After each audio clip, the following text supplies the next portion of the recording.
Subscribe and share my channel Sudarsana. Shri Nrusimha Saraswati స్వామినే నమః. శ్రీ గురుభ్యో నమః. ఆచరించవలసిన ధర్మములు. రావి చెట్టు విశిష్టత. నామధారకుడు జ్ఞానాన్ని ఇంకా దృఢపరచమని కోరినందున సిద్ధుడు ఇట్లు చెప్పడం ప్రారంభించాడు.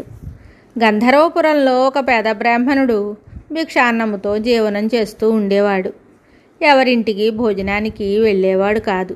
కానీ అతని భార్య సమారాధనలకు వెళ్ళి మృష్టాన్నమును భుజించవలనని, వారిచ్చు దక్షిణ వస్త్రాదులు తీసుకొనవలననే ఆశతో ఉండేది. ఒక రోజున ఒకడు బ్రాహ్మణ సమారాధన చేస్తూ దంపతి సహితముగా బ్రాహ్మణులను ఆహ్వానించెను. భార్య చెప్పినను బేద బ్రాహ్మణుడు ఆ సమారాధనకు రానని చెప్పినందున ఆమె శ్రీగురునికి విన్నవించుకుంది. శ్రీగురుడు భార్య కోరిక తీర్చుటకు నీవు కూడా ఈరోజు సమారాధనకు వెళ్ళవలసిందని చెప్పగా అతను కూడా భార్యతో సమారాధనకు వెళ్ళాడు. సంతర్పణలో వడ్డన పూర్తవుతోంది. అట్టి సమయంలో అన్నపురాశిని ఒక కుక్క ముట్టుకొనుట ఆ బీద బ్రాహ్మణుని భార్య చూసి భర్తతో చెప్పింది. ఇరువురు భోజనము చేయకయే లేచి శ్రీగురుని చేరి అంతా వివరించారు. అంత శ్రీగురుడు ఖిన్నుడయ్యున్న బ్రాహ్మణునితో, ఇందువలన నీకు ఏ దోషము అంటదు. దేవపితృ కార్యములందును భోక్తలు లభించనప్పుడు ఆ కార్యమును రక్షించుటకు వెళ్ళుట తప్పు కాదు అని ఆ బ్రాహ్మణుని కోరికపై ఎవరి ఇండ్లయందు భుజించవచ్చునో ఇలా చెప్పారు. గురువు, మేనమామ, వేద పండితులు, అత్తమామలు, తోబుట్టువుల ఇండ్లయందు భుజించవచ్చును. మిగిలిన అధర్మపరులు, పతితులైన ఎవరి ఇండ్లయందును భుజించరాదని, అట్లు భుజించిన వారు పతితులవుతారని వివరించారు. ఇంకా ఇలా చెప్పారు. ఎల్లవేళలా పరుల ఇండ్లయందు భుజించుట వలన తాను పొందిన పుణ్యము నశించును. మనుమడు పుట్టే వరకు అల్లుని ఇంట కూడా భుజించరాదు. గోదానము, భూదానము, సువర్ణదానము అంత దోషములు కావు. కానీ గ్రహణ సమయములందు, సూతక సమయములలో దానము గ్రహించుట వలన దోషము కలుగునని వివిధ విషయములు వివరించెను. ఆ బ్రాహ్మణుడు స్వధర్మమును గురించి వివరించమని కోరగా శ్రీగురుడు, బ్రాహ్మణుడా, పరాశర మహర్షి నైమిసారణ్యములో మునులకు ఈ విధంగా చెప్పారు. దానిని నీకు చెప్తున్నాను, వినవలసింది. సదాచారమును పాటించు వారికి సర్వము సిద్ధించును. బ్రాహ్మణుడు బ్రాహ్మీ ముహూర్తమున లేచి భక్తితో త్రిమూర్తులను, నవగ్రహములను, సనకాది యోగీంద్రులను, సప్త ఋషులను స్మరించవలెను. గోవుకు నమస్కరించి ఆచమనము చేయవలెను. అట్లే మూత్ర విసర్జనాదులు చేసి ఆచమించి పరిశుద్ధుడు కావలెను. అట్లా ఆచమించుటకు వీలు కాని సమయమందు కుడి చెవిని తాకవలెను. ఆచమన ఫలితము కలుగును. తరువాత సూర్యోదయము వరకు వేదమంత్రములను లేక భగవద్ధ్యాన శ్లోకమును పఠించవలెను. ఊరికి నైరుతి దిక్కున ఆరుబయట దేవాలయాలు, పవిత్రమైన చెట్లు లేని ప్రదేశములందు యజ్ఞోపవీతమును దండవలే వేసుకుని తలకు అంగవస్త్రము చుట్టుకొని మల విసర్జన చేయవలెను. దిక్కులకు ఆకాశమునకేసి చూడక పగటివేళ ఉత్తర దిక్కుగాను, రాత్రి సమయమున దక్షిణ దిక్కుగాను కూర్చోవాలి. తరువాత ఆచమించాలి. నీరు లభించనప్పుడు, రోగపీడితుడైనప్పుడు ఆపోహిష్టాను మంత్రముచే ముమ్మారు మార్జనమొనరించుకున్న మంత్రస్నానమగును అని శ్రీగురుడు ఇంకను ఎన్నియో పాటించవలసిన విధానములను ఆ బ్రాహ్మణునకు వివరించాను. ఇంకను గృహస్థాశ్రమ ధర్మాలను వివరించాను. బ్రాహ్మణుడు ప్రతిరోజు భగవంతుని పూజించవలెను. అందుకు ఆవు నెయ్యి, మంచి గంధము, జింక చర్మమును తమ ఇంటిలో ఉంచుకొనవలెను. గురు పూజ వలన త్రిమూర్తులు సంతోషించెదరు. భగవంతుని పూజించనిచో నరకము కలుగుతుంది. మరలా నరజన్మ కూడా వచ్చుట దుర్లభము. జలము, అగ్ని, సూర్యుడు, గోబ్రాహ్మణులను భగవంతునిగా పూజించుట మంచిది. సాలగ్రామమును పూజించుట, ఆ తీర్థమును స్వీకరించుట వలన సకల దురితములు తొలగును. అన్నింటికన్నను మానసిక పూజ శ్రేష్టము. ఇతరులు రాయి, చెక్క మొదలగు వాటితో చేయబడిన ప్రతిమలను పూజించిన అభీష్టములు నెరవేరును.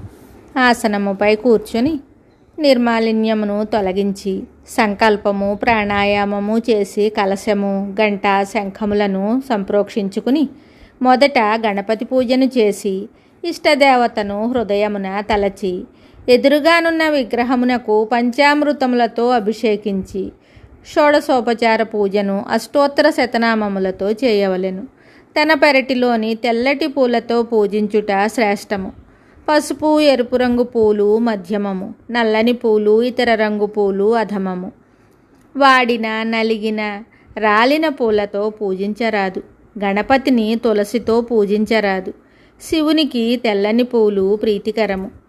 దుర్గాదేవిని గరికతో పూజించరాదు. సాలగ్రామము మీద జిల్లేడు పూలను పెట్టరాదు. దేవునికి ఎదురుగా సాష్టాంగ దండ ప్రణామము చెయ్యరాదు. ప్రక్క నుంచి చేయవలెను. తల్లిదండ్రులకు గురువులకు నమస్కరించవలెను. గురువు యొక్క ఎడమ పాదమునకు ఎడమ చేతితోనూ కుడి పాదమును కుడి చేతితోనూ తాకి నమస్కరించుకొనవలెను. సాష్టాంగ నమస్కారము చేయవలెను. ఒక చేతితో ఎవరికిని ఎప్పుడునూ నమస్కరించరాదు. గృహస్థు కత్తి తిరుగలి రోకలి నిప్పు చీపురులతో పనిచేయనప్పుడు కలుగు పాపములను పంచశోనములు అంటారు. వీటిని పోగొట్టుకొనుటలో వండిన పదార్థములను సర్వజీవులకు అతిథులకు అర్పించి మిగిలినది తాను భుజించాలి. అతిథి ఎవరనున్నది పట్టించుకొనక సాక్షాత్తు పరమేశ్వరుడేనని భోజనము పెట్టాలి. మిగిలినది తాను భుజించాలి. కుక్కను రజస్వలను ఎట్టి ధర్మము పాటించని వారిని చూస్తూ భుజించరాదు. భోజనము చేసిన తరువాత అగస్త్య మహర్షిని కుంభకర్ణుని బడబాగ్నిని స్మరిస్తే జీర్ణశక్తి వృద్ధి అవుతుంది. బ్రాహ్మణులకు తాంబూలం ఇయ్యాలి. యతులు తాంబూలము వెయ్యరాదు. సూర్యాస్తమయ సమయమున సంధ్యావందనము చేయాలి. రాత్రి తేలికగా భుజించాలి. కొంతసేపు సద్గ్రంథాలు చదవాలి. రావి వేప జమ్మి నేరేడు కర్రలతో చేయబడిన మంచముపై పడుకోకూడదు. ఉత్తరానికి తల పెట్టుకుని నిద్రించకూడదు అని స్వామి ఆ బ్రాహ్మణునితో చెప్పగా వారు శ్రీగురునికి నమస్కరించి తమ గృహమునకు వెళ్ళారు. సిద్ధముని నామధారకునితో శ్రీగురుని మహిమలు వర్ణిస్తూ ఇలా చెప్పసాగారు. గాణగాపురమునకు భక్తులు వచ్చి శ్రీగురునికి భిక్ష చేస్తూ ఉన్నారు. ఒకసారి కాశ్యప గోత్రమునకు చెందిన భాస్కర శర్మయ్య అనే పేద బ్రాహ్మణుడు శ్రీగురునికి భిక్ష చేయుటకు 3 సరిపడు బియ్యము మిగిలిన సంభారములు తీసుకొని వచ్చాడు. ఇతర భక్తులు భిక్ష ఇచ్చిచుండుట వలన భాస్కర శర్మకు అవకాశము రాలేదు. భక్తులు భాస్కర శర్మ భిక్ష ఒక గురువుకు కూడా చాలదని ఎగతాళి చేస్తూ ఉన్నారు. ఇది తెలిసిన శ్రీగురుడు, నాయనా భాస్కర శర్మ, నీవు రేపు ఇక్కడ మాకు భిక్ష సమర్పించుము అని చెప్పారు. భాస్కర శర్మ భక్తులని అందరినీ భోజనమునకు రమ్మని ఆహ్వానించారు. కానీ వారందరూ ఒక్కొక్కరికి ఒక్క మెతుకు కూడా రాదని ఎగతాళి చేశారు. శ్రీగురుడు బ్రాహ్మణులనందరినీ భోజనమునకు పిలిపించెను. భార్యాబిడ్డలతో బ్రాహ్మణులను రమ్మనమని శ్రీగురుడు చెప్పాను. శ్రీగురుడు అతనికి ఒక వస్త్రం ఇచ్చి ఆ వస్త్రమును వండిన పదార్థములపై కప్పించి వాటిపై మంత్రించిన కమండలములోని నీటిని చల్లి వస్త్రము తీయకుండా వడ్డన చేయించెను. వచ్చిన వాళ్ళందరికీ వడ్డన చేయగా శ్రీగురునితో సహా అందరూ భుజించి తాంబూలం వేసుకొని తృప్తి చెందారు. అన్ని వర్ణముల వారు కూడా భుజించగా వండిన వంటకములు ఇంకనూ మిగలగా వాటిని జలచరములకు వేయించారు. కొద్దిపాటి ఆహార పదార్థములతో శ్రీగురుని అనుగ్రహముతో వేలాది మంది తృప్తిగా భుజించిన లీల ద్వారా ఎవరికీ కొరత ఉండదని శ్రీగురుని కీర్తించారు. శ్రీగురుడు భాస్కర శర్మను ఆశీర్వదించి అనుగ్రహించారు. సిద్ధముని శ్రీగురుని యొక్క మరో లీలను నామధారకునితో ఇట్లు చెప్పసాగాడు. మిగతా కథ తరువాయి భాగంలో తెలుసుకుందాము. శుభం. Subscribe and share my channel Sudarsana.